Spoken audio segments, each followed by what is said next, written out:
നമസ്കാരം. Media vision വാർത്തകളിലേക്ക് സ്വാഗതം. പേരാമ്പ്രയിൽ കനത്ത പോളിംഗ്. കോഴിക്കോട് ജില്ലയിൽ 81.36%, പേരാമ്പ്രയിൽ 81.55%. 1987 ശേഷം ഏറ്റവും ഉയർന്ന പോളിംഗാണ് 1926 നടന്നത്. 16ാമത് നിയമസഭയിലേക്ക് നടന്ന തെരഞ്ഞെടുപ്പിൽ ഉയർന്ന പോളിംഗ് രേഖപ്പെടുത്തി. 1987 ശേഷം ഏറ്റവും കൂടുതൽ വോട്ടർമാർ പോളിംഗ് സ്റ്റേഷനിൽ എത്തിയത് ആദ്യമായാണ്.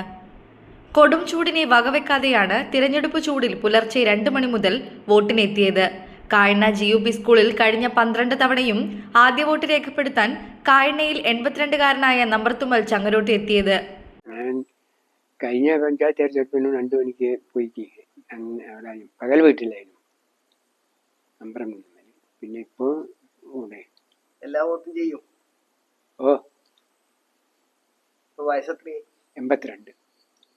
പ്രാവശ്യമായി ഇങ്ങനെ വോട്ട് ചെയ്യുന്നു. ആദ്യം വോട്ട് ചെയ്തിട്ടാണ് പണിക്ക് പോകണം.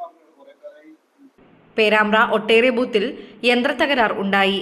എന്നിട്ടും വോട്ടർമാർ രാത്രി വൈകിട്ടും വോട്ട് രേഖപ്പെടുത്തിയാണ് ആവേശത്തോടെ മടങ്ങിയത്.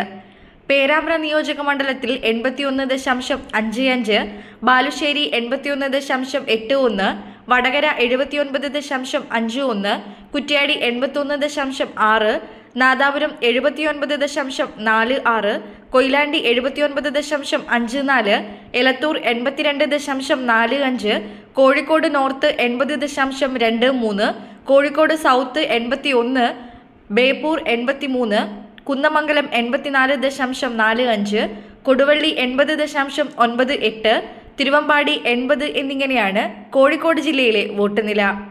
ഫലമറിയാൻ മെയ് 4 വരെ കാത്തിരിക്കണം. News bureau, media vision, Perambra.